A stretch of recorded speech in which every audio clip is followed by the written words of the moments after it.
welcome to the Miracle Mile Residential Association's 36th Annual Community Meeting. Thank you very much for coming. We have a lot of exciting things for you today, a lot of things to discuss, and some fantastic speakers. I would like to start off with our president, Mr. James O'Sullivan.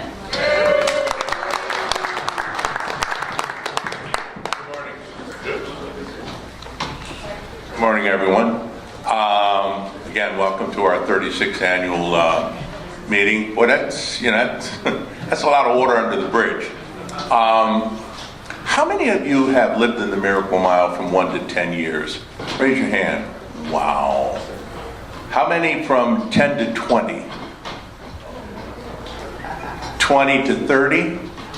Wow. 30 to 40? 40 to 50. Wow. Anyone over 50? Wow. Fantastic. Anyone over 60? Wow. Fantastic. Wow. Okay. What? 70? I was about to go, oh my God. Wow. Okay, so when we were planning this, it was sort of passed to me to do a little, past, present, and future Miracle Mile, which I was looking at as transitions. And it got me looking back to some of the old minutes that I had were passed on to me when I became president, and some of the memorabilia. A couple things jumped out at me. The more things change, the more they stay the same. Back in 1983, when the Miracle Mile Residential Association was formed to deal with the courtyard building, which also had to do with tearing down apartment buildings and just how big that was going to be, what kind of a disruption the courtyard was going to be on the Miracle Mile, and out of that came that marvelous park, which, if you don't know, is private property for public use. They can't change a thing there without the okay of the Miracle Mile Residential Association. And we've had a good relationship with all the owners as they come in. We just give them a call and go, by the way, and we have all the MOUs and everything. But in looking back, I see that traffic was a problem. People were complaining, and can we get up stop signs or signs that say, careful, children at play? And the city at one point was going, no, we can't put them up because if then somebody gets hit, we'll be responsible, et cetera, et cetera. But again, it's the same issues we're dealing with today. But, when I was looking and thinking about it, I thought, well, how do people think of the Miracle Mile? Some people who've lived here 70 years probably think of it as barley fields and oil fields, which was the beginning. But I think most people look at the Miracle Mile as, the beginning as the department stores that came in, the E. Clement Wilson building on La Brea, where we had a lot of commercial space that was there for a long time. I think we had 6 department stores. And then that morphed, and the apartment stores went bye-bye. How many, by the way, how many of you lived here when the May Company was still here, or the department store? Wow. We didn't need Amazon then. We could walk right up to Wilshire Boulevard, or drive, depending, and get everything we needed. And if you'd forgotten that special person's birthday or anniversary gift, no problem. You didn't have to worry about next day delivery. You just went up there and you got it, and you pretended like you had it for weeks. And then it morphed and changed, the Miracle Mile. And there was really a period of time in probably the 80s and especially the 90s, where we had a lot of boarded up storefronts. It was really running down. And that is where I believe the Miracle Mile Residential Association really had its impact, along with the Miracle Mile Chamber of Commerce and the Miracle Mile Civic Coalition. We've been working with the council office, the different council members. we've been very, very fortunate that we've had people and organizations that are willing to step up and to take on the tough issues. I can remember advocating trying to get more restaurants into the Miracle Mile. I can remember when the city, around 2000, 2002, decided to start building apartments on Wilshire Boulevard, which, ooh, hello there, no one had thought about at any time, but they did come. And we slowly morphed into Museum Row to our west, and the apartments and some of the commercial, basically from Hauser on to our east. None of that would have been possible. I think about Museum Row. None of that would have been possible without a man named John Ferraro, who was councilman at the time. Because they were going to build the biggest project you've ever seen there. They were going to tear it down. They were going to have another department store, but there were going to be hotels. There were going to be thousands of units there. It was huge. And you stepped up. Those of you who were here, those of you who have passed on, but you stepped up. You attended meetings, you wrote letters, which is what you've always done. And you helped convince Councilman Ferraro that you had his back and supported him. And he went and he worked a deal and saved the May Company and turned it into what became, for a while, LACMA West. If you remember, that's where we had King Tut, the exhibit. That's where we had the Picasso exhibit. It's now changed, of course, and it's the Academy Museum. But that was really the beginning, and that was, I think, the first time that I personally realized how important it was to have community working with local leaders to affect change. Nothing happens in a vacuum. Absolutely nothing. And frankly, the council people are looking for support, and we've been able to step up and give it to them. Now, like I said, Councilman Ferraro saved the May Company. We were lucky to have later a councilman named Tom LaBonge, who stepped up and shepherded in the HBOZ process. He only asked me one question: can you raise the funds to do the study? And I said yes, and he said good, okay. He put it forward. It was shepherded to fruition by Councilman Rue. So we've been very lucky. You know, by the way, Councilman Rue is not finished, because he promised us that he will approve the Bergen's HCM status, because the Cultural Heritage Commission did pass it, and so I know he will follow up on that. So we've been, can we have a hand roll? Come on.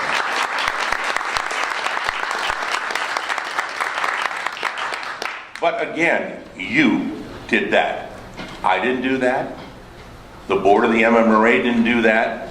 You wrote thousands of emails and letters. You showed up at hearings. You made your voices known. And you let the councilman know that you had his back, which is extremely important.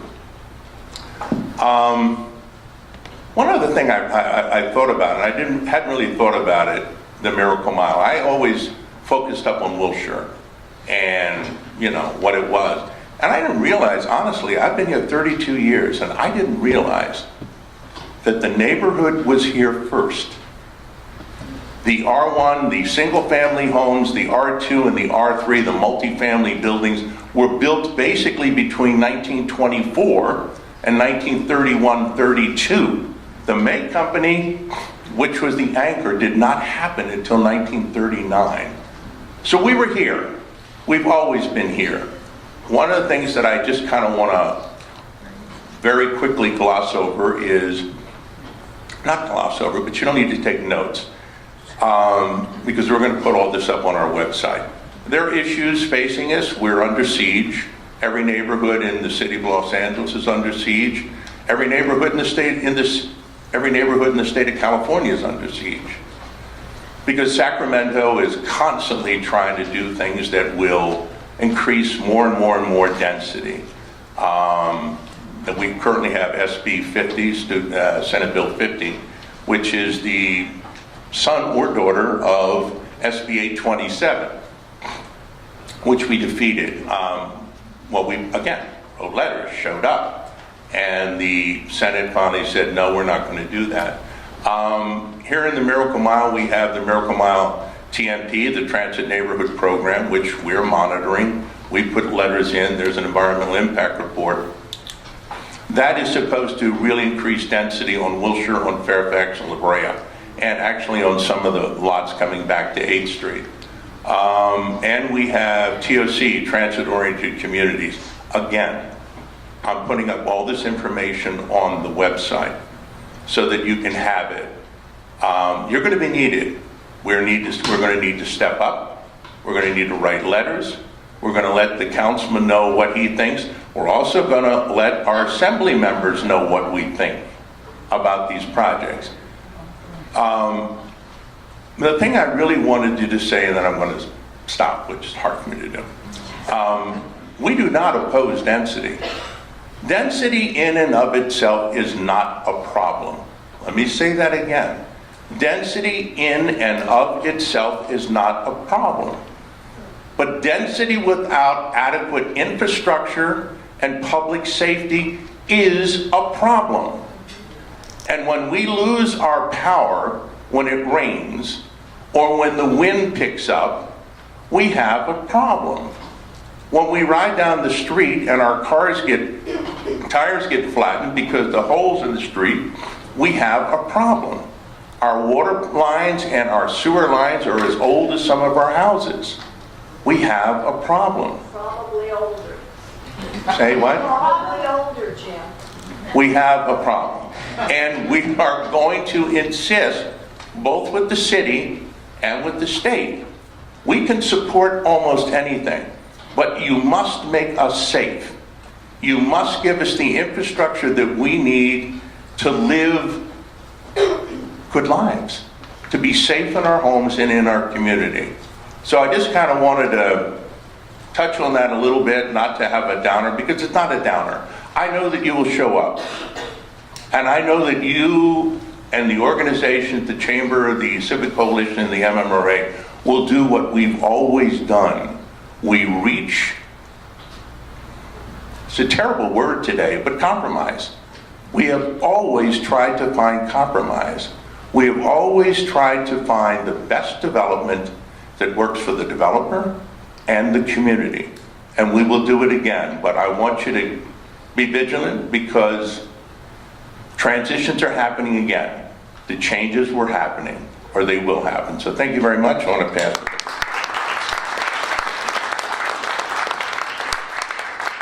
Thank you, Mr. Sullivan. We do have a few more speakers, and I just want to remind you that we'll have a period of question and answers after each speaker, and then we will have some more presentations. And I know why you're all here today. It's because of the raffle. So raffles are fun. Raffles are fun. We do have a fantastic raffle. I hope you're all holding a ticket, including you, Officer Jones and Captain Odo. It's a chance to win a $200 gift certificate to Spago. So please make sure that you hold on to that, and we will be announcing that at the end. So please keep seated. I would like to invite up here our council member for CD4, and that is Mr. David Rue.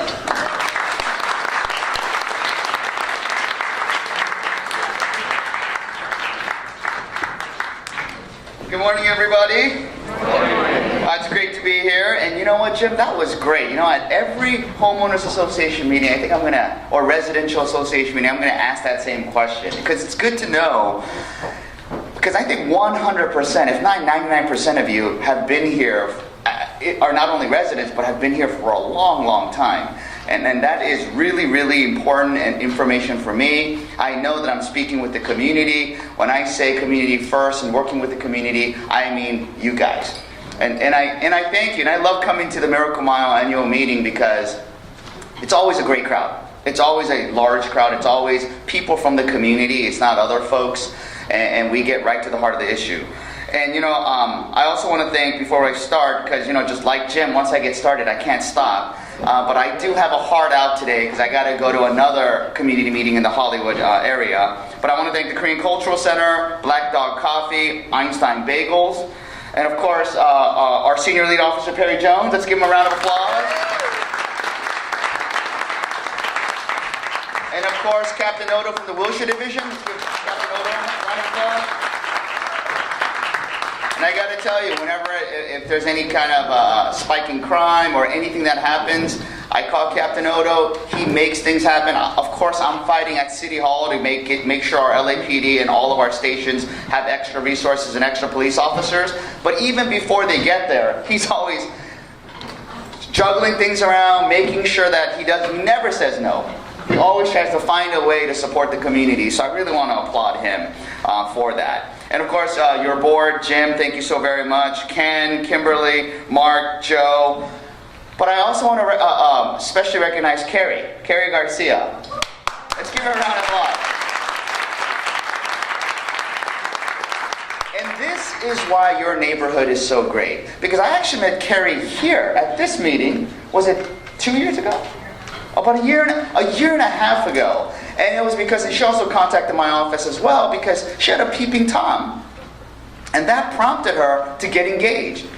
And then she said, Councilman, what can I do? What's going on?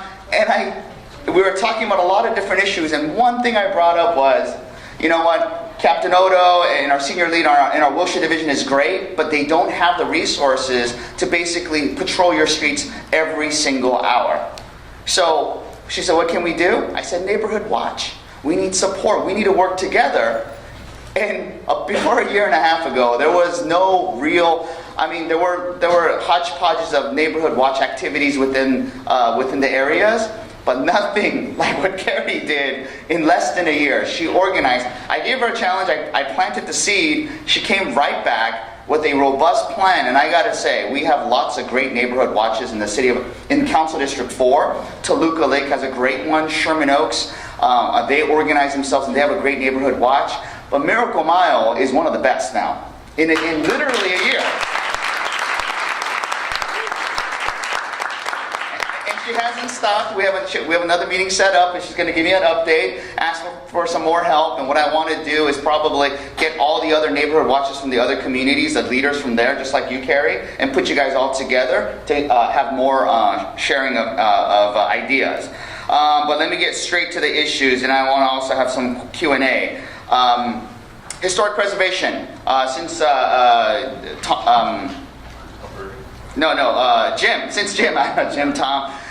Jim brought it up, I want to touch on that a little bit. I believe in historic preservation. It is very important. And when we say historic preservation, I not only believe in historic preservation of a structure or a building, but also of a neighborhood. Or not just that, even of a table or a chair.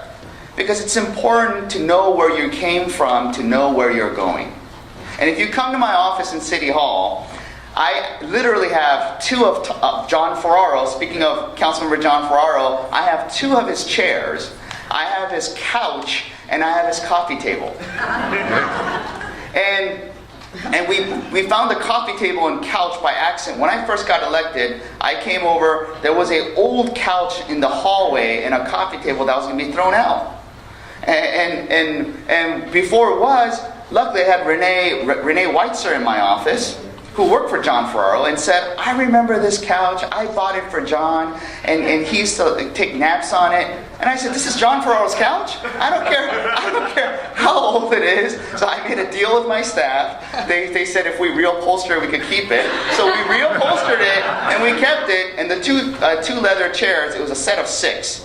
So when John Ferraro left, and throughout time, a lot of people came and took some of the stuff. So there were a set of 6. But there was one that I found, and Renee, again, knowing the fact that I believe in historic preservation, scoured City Hall and found another one. So there's 2. So you could come, and you might say, it doesn't seem right. It doesn't match with the rest of your office. Yeah, it doesn't, but I don't care, you know? So that's what I believe in, because, like I said, you have to know where you're from to know where you're going, and it's about continuity. So even for the Tom Bergens, my office directive that I've created in my office is I want to support the Cultural Heritage Commission.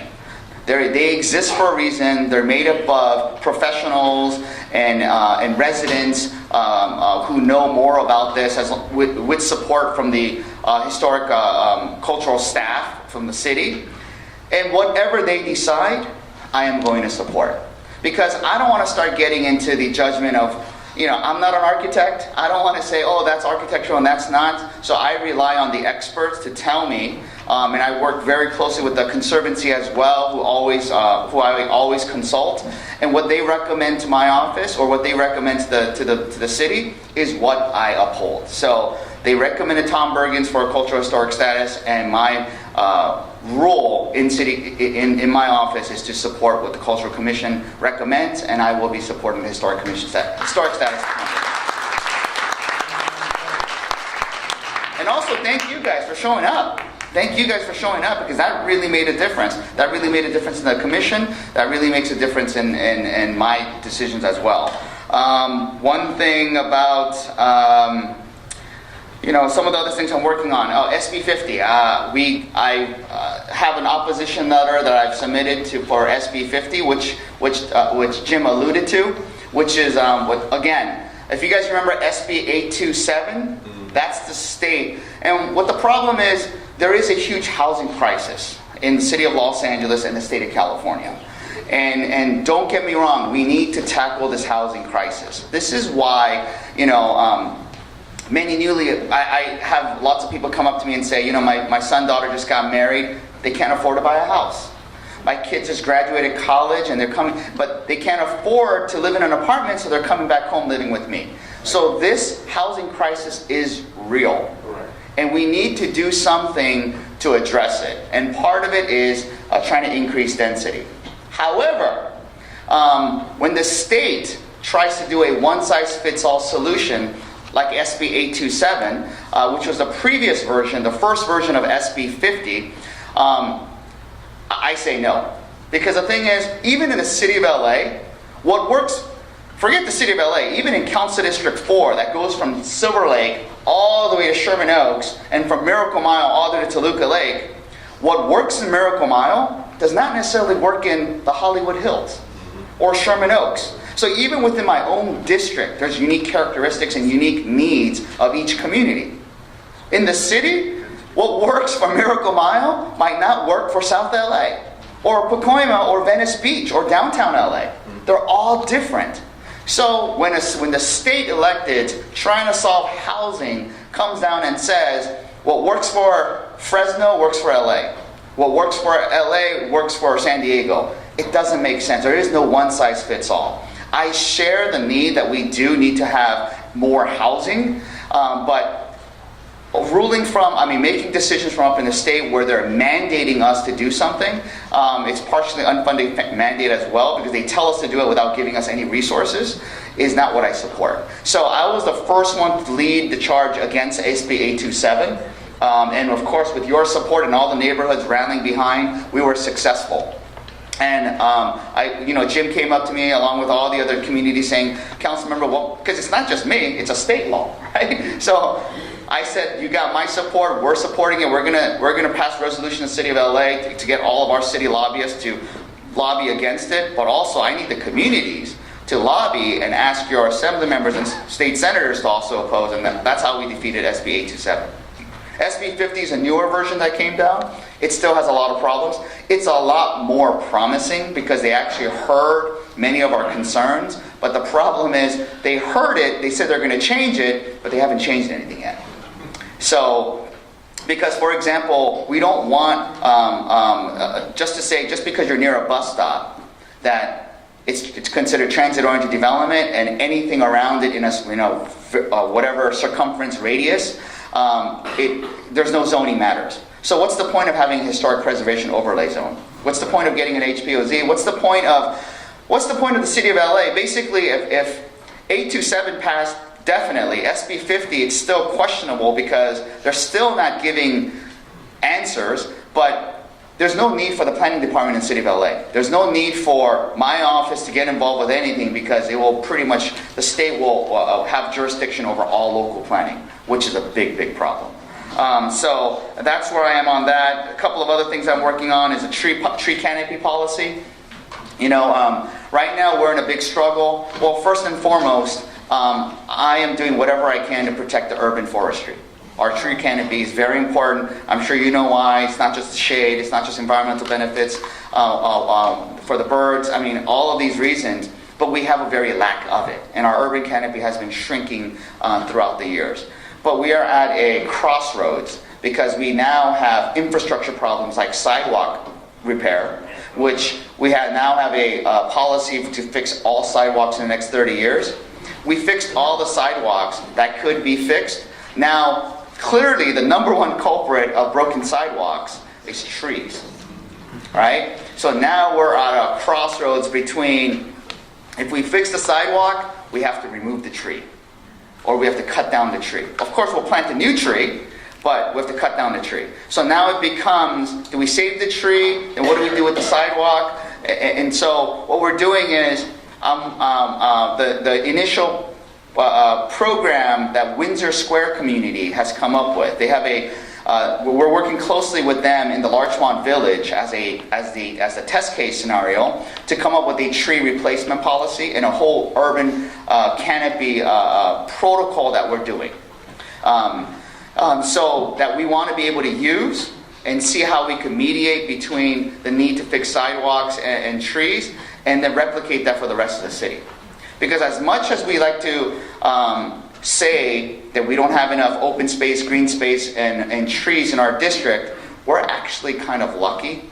We have more trees and more open space than any other part of the city of Los Angeles. However, I'm not saying that we're going to stop there. That's just a fact, but that's still not enough. So imagine, for our neighborhoods, if we don't have enough open space, imagine other neighborhoods definitely have a huge lack. So we're trying to make sure to come up with a policy where we protect our existing trees, yet have a robust policy of making sure they're maintained. Because part of the reasons why they're overgrown is because they're not being maintained, right? Because they're all searching for water. The roots are searching for water, and that's why it uplifts everything. And as well as having a robust policy to replant and increase planting trees. So, and part of that begins with our decimated urban forestry department, who's literally at about 20-30% of what they used to be before the recession.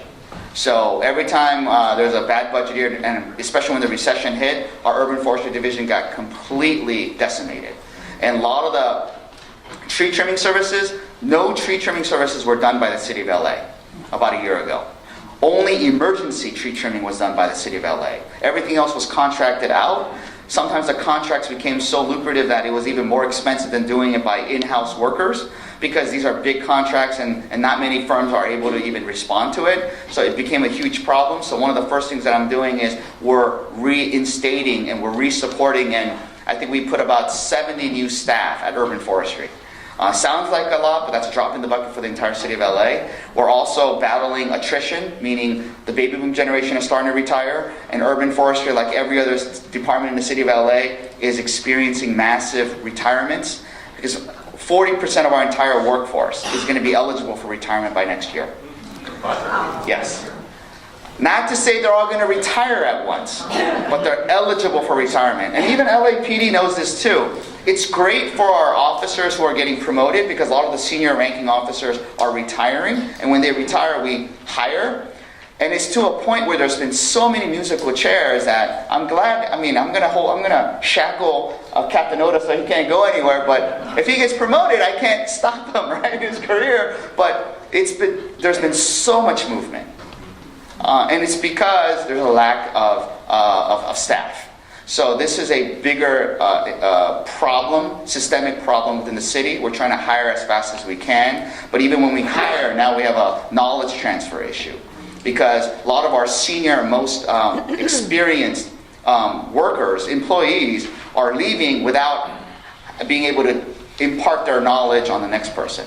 So there's lots of things going on, but I'm committed to urban forestry. I'll just touch on homelessness and take on questions. Homelessness is the crisis of our time. I am doing my part. I could answer more questions specifically, but in Council District 4, I want to let you know all the projects that I am working on that have already broken ground, or will break ground, or is almost complete. And that is the Aviva Center, which I'm working with the Aviva nonprofit up in the Hollywood area, which will provide 42 units of bridge housing for transitional age women in Hollywood. And also I'm working with Mercy Housing in Sherman Oaks, they will be building 55 units of affordable housing units for seniors in Sherman Oaks. The Los Feliz Bridge Housing, which is the newest project. Right now we have predominant majority support from all the local communities there in the Los Feliz area, and that will be about roughly, we don't know yet because we're still in the preliminary stages to make sure that it can even be built there, is 70 beds, and that's the Mayor's Bridge Home Program. And then on top of that, of course, the LGBT Center, which is already under construction and should be opening by the end of the summer. And that's 100 beds for seniors and 125 beds for transitional age youth. And just down the street from that, the Gardner Library transitional housing for women, which will be 30 beds. So just in Council District 4 alone, we have, I haven't done the math, but about 500 units coming online. Thank you. And just real quickly, to solve homelessness, to help a homeless individual get reintegrated into society is a 3-pillar approach. And I don't know if many of you know this, and I say this every year when I come here. Before I ran for office, I worked for the largest mental health hospital in LA County. It was a nonprofit. We were the largest mental health hospital, one of the flagship agencies in South LA, and also the largest homeless outreach provider. I actually say it's the second largest because our largest mental health hospital is our jails. So, and I've been working on this for over 15 years, and I got to tell you, there's 3 pillars. The first pillar, and this is why you hear housing first, and the reason why we focus so much on housing is it all starts with housing. It's a roof over your head. Why? Because the second pillar is counseling, medication, treatment, job skills training, life skills training. You can't get any of that done unless you have a roof over your head, an address, a phone number, things that we take for granted. If you don't have it, then it's impossible for you to start getting counseling, treatment, or medication. And the third pillar of full recovery is a job. Job, sense of worth. Not everyone qualifies for a job, but it's a job. And that's why it's a vicious cycle, because instead of doing outreach and placing homeless individuals into housing, if we arrest them, when they do finally take advantage of services, when they hit their third pillar of trying to get a job, you have an arrest record, you can't get a job. It becomes this vicious cycle, right? And that's why there's expungement programs and all sorts of stuff like that. So those are the 3 prongs the 3 pillars. And the 3 prongs of the City of LA and that I am working on and championing is 1, we have to provide housing. I'll talk to you all about that. Housing for existing homeless, for the current homeless. Second prong is prevention of homeless, right? And how do you do prevention of homeless? I fight for preserving existing affordable housing stock, right? Fighting for more affordable housing and workforce housing, right? And workforce housing, there's no actual definition of it, but I mean people from 60,000 to 120,000 bracket. Because and also when we say preserving existing affordable housing stock is because sometimes developers come in, right, and then they would buy several lots, and one of the lots might have 10 units of rent stabilized units. And then they would say, well, we're going to build this new building and we're going to build 20%. Sounds great. But when 20% actually literally means 12 units and another 45 market rate units on top of that, yes, we went from 10 to 12, which is great. We got 2 more. But the 10 individuals who are living there in the rent stabilized unit, which usually become seniors, are all displaced. And even if they took the payout and got $40,000, $50,000, $50,000 doesn't go far. Some of the new developments in the Miracle Mile, and the penthouse suite is $13,000 a month. Right? So, and that's why, and those folks who are displaced are most likely not going to come back to the new project. That's good, because we bring in money. We bring in Well, people who can afford it. We want balance. We want balance. Exactly. What we want is balance, We're but... going this way. Hold on. Yeah, Hold on. so, yeah. No. Let him finish. Yeah. I'm almost done, yeah. So, and the secondary thing is, like I said, prevention preventing people from becoming homeless. And the 3 groups that are most vulnerable of becoming homeless are seniors, single women with children, and/or domestic violence victims, and transitional age youth, in particular foster kids. Right? So that's why most of my projects tackle those 3, and that's the second prong. And the third prong is changing the state laws. So I'm trying to change the gravely mentally ill definition. I'm working with the county on this closely to change state law, because basically many people are frustrated and say, Councilmember, why are you doing nothing to help this homeless individual on the street? Because partially they could refuse services. It's a very cat and mouse game. It takes on average 10 outreach attempts to get Bob or Mary on the streets to come in for a cup of coffee and start talking about services. But the only time we could forcibly help a homeless individual against their will is under 3 conditions. It's a 5150 that the police department knows very well. They could arrest them and not send them to jail, but take them to the hospital. And that's 1, if you're trying to commit suicide. 2, if you're trying to commit homicide, trying to hurt someone else. Or 3, you're gravely mentally ill, gravely disabled. But that definition is almost never used, because how do you define that, right? And so what we're trying to do, and I'm partnering with the county, is to expand that definition of gravely mentally ill. Because I want to argue, I'm not saying just the average person, but you know those individuals that are literally dying in the streets. But when we go to try to help them, they have just enough energy to look up, put their hand up and say, no, I don't want help.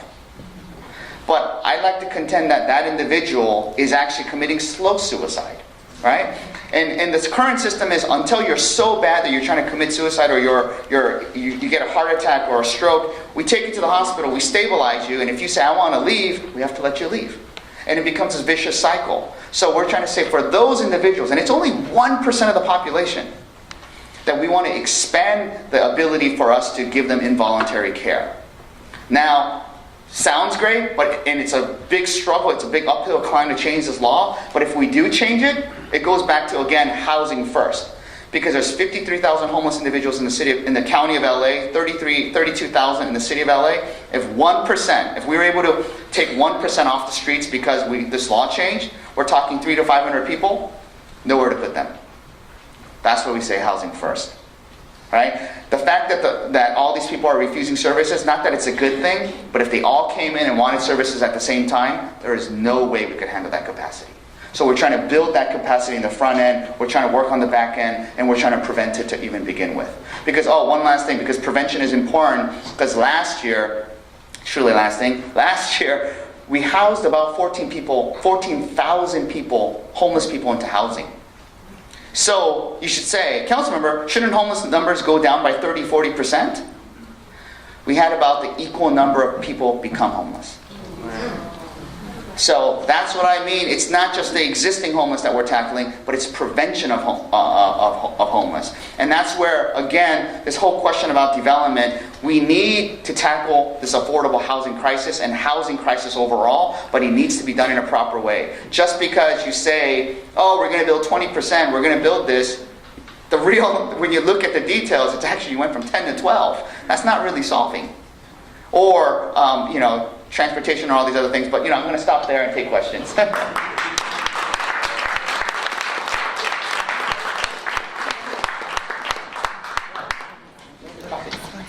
Yes, I have a question. A lot of the problems you talk about exist in a historical context, which is completely ignored. So if you're a long-term resident of the Miracle Mile, you remember that under the old master plan, along Wilshire Boulevard was commercial. Behind was a parking buffer to separate the commercial from the R1 residential. There was an attempt at one point, and this association fought it, to develop behind what is the Desmond's building, where there was parking to put in high-density housing. And it was fought and stopped. Didn't stop them. 5-10 years later, they came back and they pushed it through. So today, we have a situation where we pay for parking as residents on the areas south of 8th, but it's not enforced. There's not adequate parking for the people that they have allowed to overdevelop that area. It impacted this area so much that we have a crisis of people not being able to park on their street, or people parking and we're paying for parking, but there's no enforcement of that. One other thing, totally different subject. The trees that were put in on Burnside and other areas were not put in correctly. They were not encased. They are destroying the sidewalk, and some of them are falling, and one on our block actually hit a car when it fell. There's another one that has even a greater angle and will fall, but there is nobody from the city that is willing to come out and take down those trees before they fall and kill somebody. These are existing trees or new trees? Existing trees that never should have been put in because they were not put in correctly, but rather than bite the bullet in what you're talking about with 70 employees, there's not enough employees because this is not the only area in Los Angeles where this exists.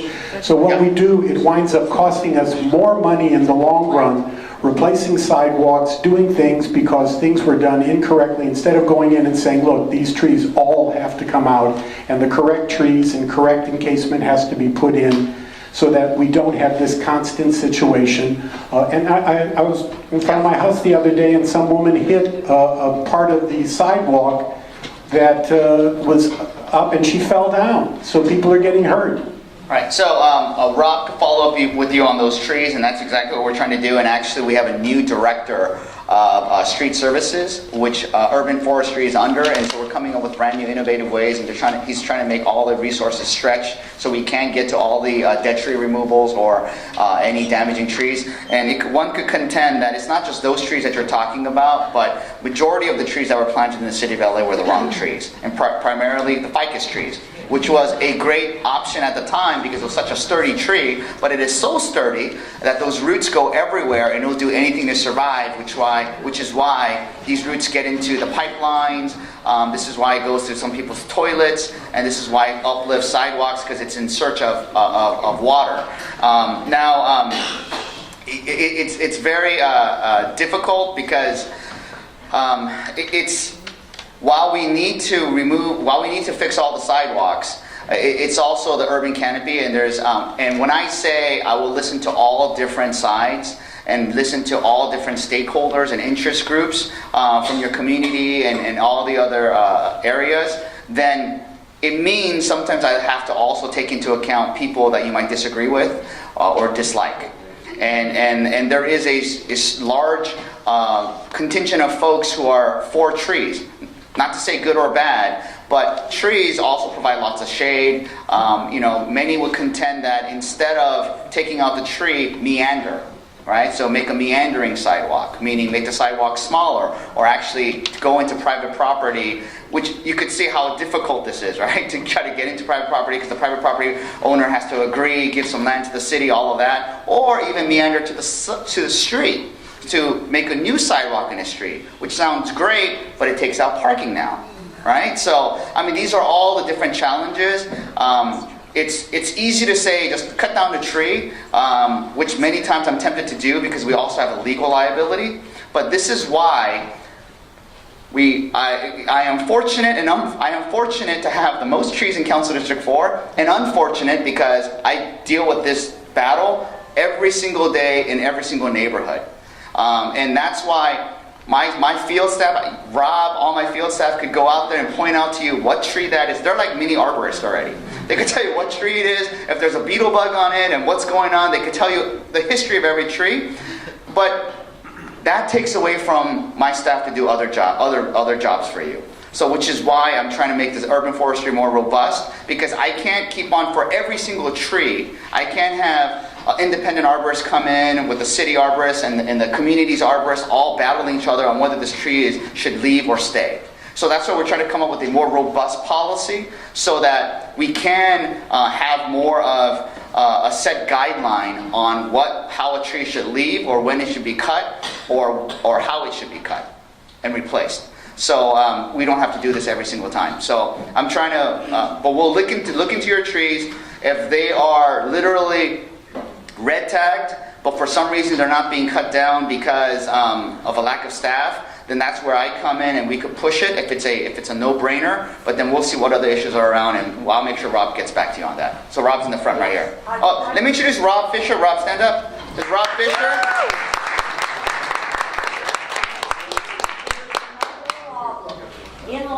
in this whole state about trees. I have 2 sycamores in front of my house.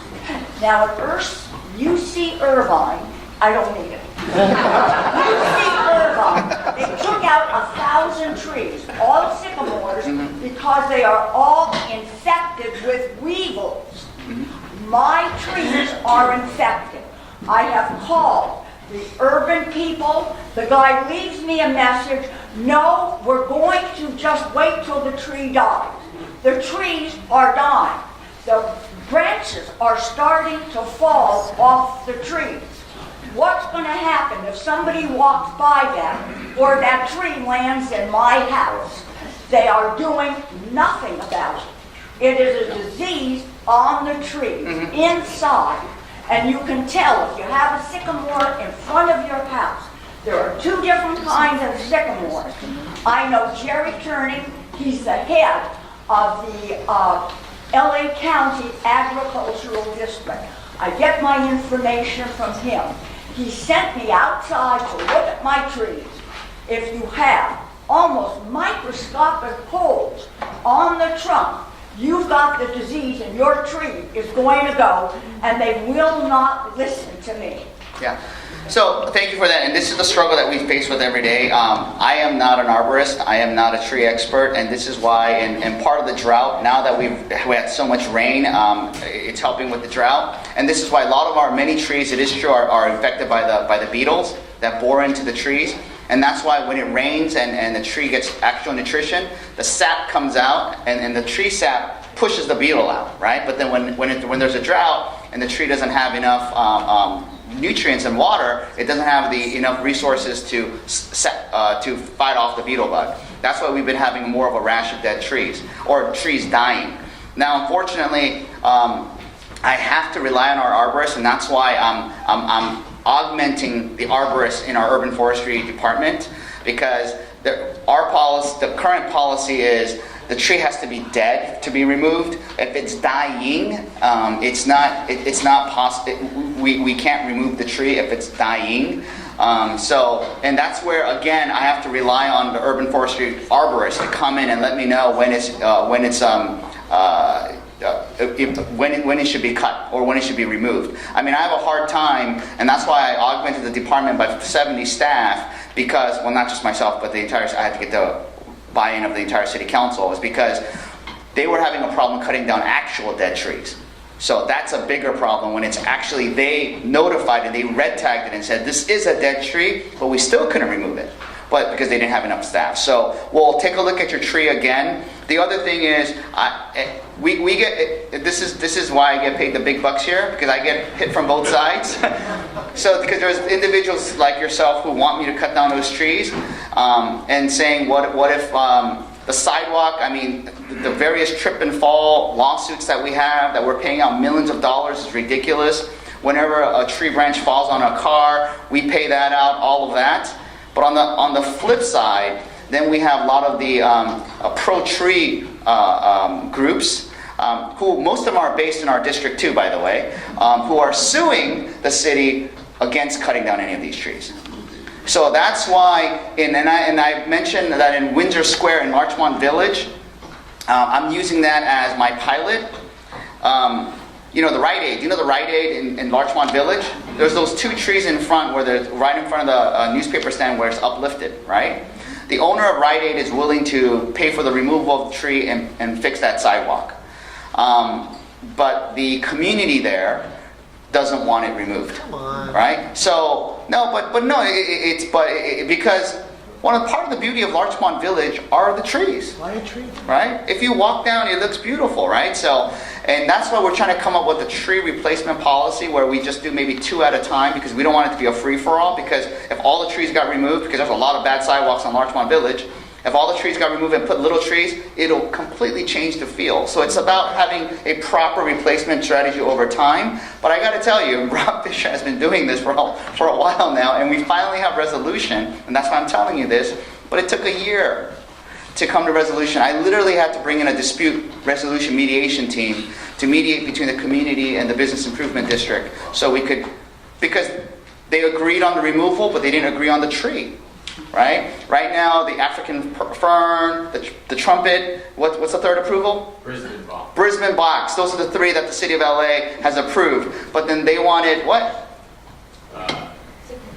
No, They wanted another. the laurel. The laurel. Saratoga. Saratoga laurel. And then we had to debate for several months why the Saratoga laurel was good or bad. I mean, but it sounds funny if you don't care about trees, but honestly, it's an important issue, right? Because trees also and it's also matters when we trim, when we take it out, because when it's nesting season, the birds come, because it's a whole ecosystem, right? Even though we live in an urban city, there's still a lot of wildlife. Butterflies are important. Pollination is important. All of these things that we take for granted.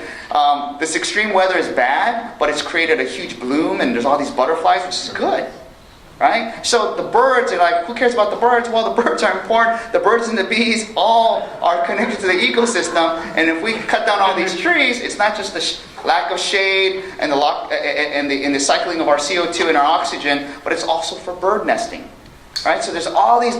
I have the Quiet Skies Coalition. I have the Dark Skies Coalition, where even for street lamps, we got to make sure. And I did not even know about this, but when we change our street lamps, people want it bright for safety, but at the same time, we have to make sure that we point it down, because if we point it up, it interferes with the navigation of the nocturnal animals like the bats, which are also important to our ecosystem, right? Because if you don't have the bats, then we have a rat problem and all sorts of stuff like that, right? So that's why these are all the different things, and that's why we can't just necessarily go down and cut, because I have to put all these other different factors into play. I just want to make sure we get a chance for questions. I know you're on a super Okay. time crunch. So Yeah, I'm sorry yes. to interrupt you. Is it possible to get roots trimmed? I have a ficus. Yes.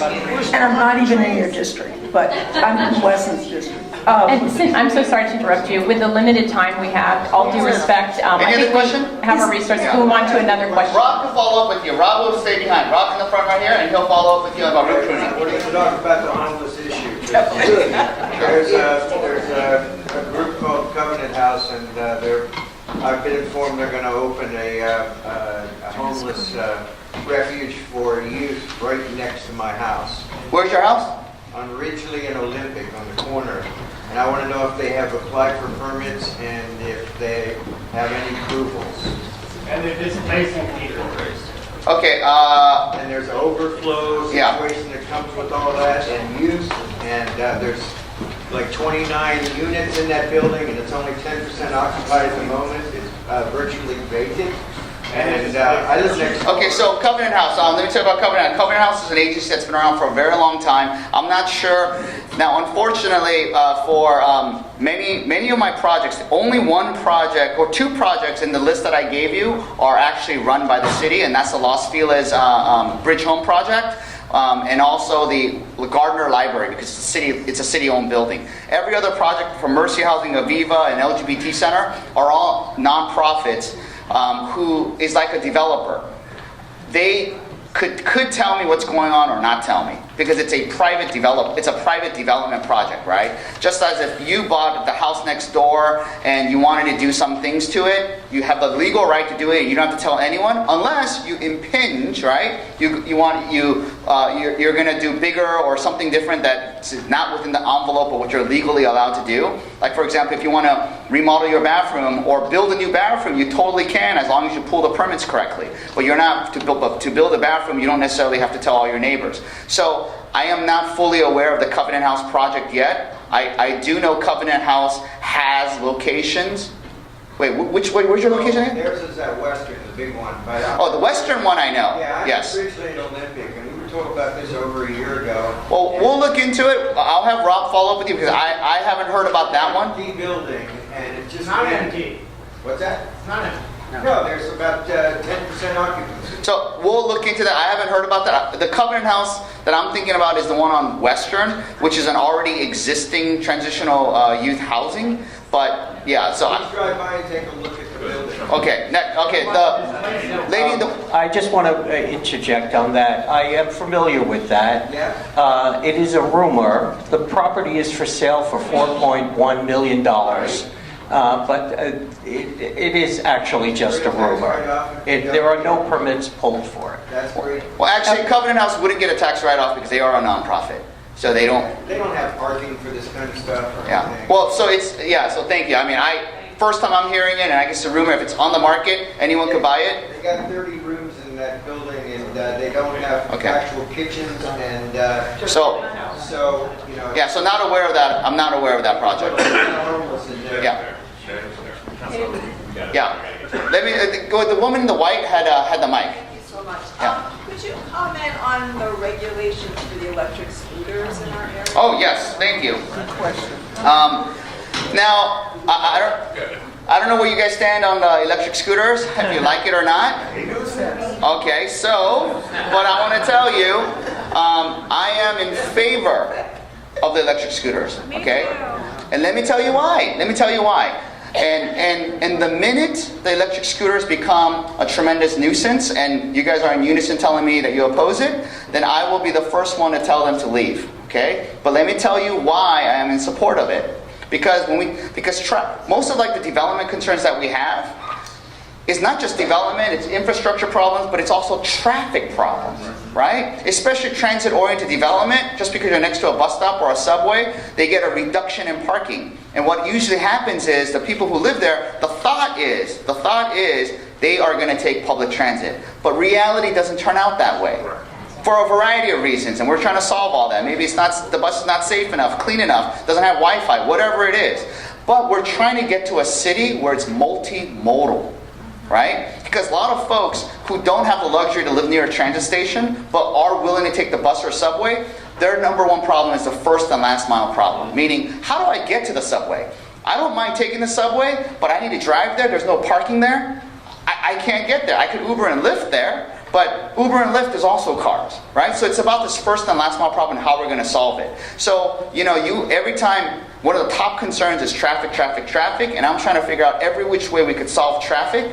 And one of the ways is dockless scooters and bikes. So there's a couple of reasons why I support it, because one, not to say dockless scooters are going to solve the day in traffic, no. And dockless scooters isn't for everybody. It seems like it's very popular with the millennials. Guess what? When you see a millennial on a dockless scooter, guess what that millennial is not doing?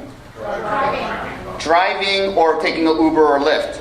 So they're not supposed to drive on sidewalks. What I can do, Jim, is I could actually, and I've asked every company, new technology company, to say, I don't want to regulate you guys. I want you to self-regulate. I want you to be good neighbors.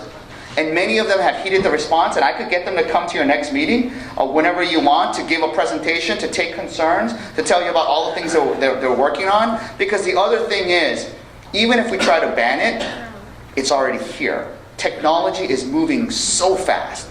Because let me tell you why. I introduced a motion 1.5 years ago about dockless bikes. Dockless bicycles, right? Because we wanted more transportation options. Before that ordinance could be put into law, dockless bikes disappeared. It got killed by dockless scooters. Scooters overnight, in literally span of 7 months, killed the whole bicycle industry, and now they're there. And so we made sure the regulation went to dockless scooters.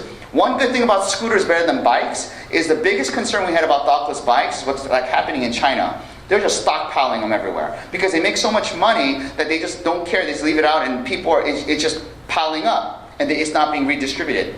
Dockless scooters runs on batteries. Every night it needs to be picked up to be charged and redistributed. So, and also on top of that, we are trying to be ahead of the curve. We're creating with the whole API, an app system that we're doing that's open source that other cities around the world are adopting, because we want to create electrical grids so we know exactly where every dockless scooter is.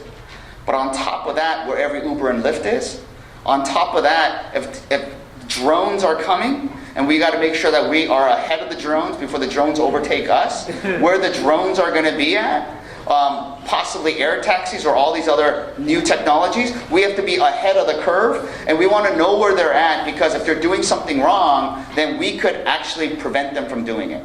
We could fine them at the very last resort, or we could make the companies fine them. A lot of the scooters, because they're tipped over and people don't like it, they're starting to install gyroscopes. And if a gyroscope, they have a gyroscope, if it gets tipped over, it signals to headquarters that's tipped over, so they could try to pick it up. We could have, Long Beach has parking areas where they have green zones where you park it. Instead of that, if we have this app system, we can make sure that the meter doesn't stop until you park it in the right spot. So there's all sorts of new technologies that are happening, and I'm telling you, I get it. I am open to any new idea because we have to solve this traffic problem. And that's one of the things. But if it becomes more of a nuisance, I'll be the first one to stop it. Thank you, Councilman.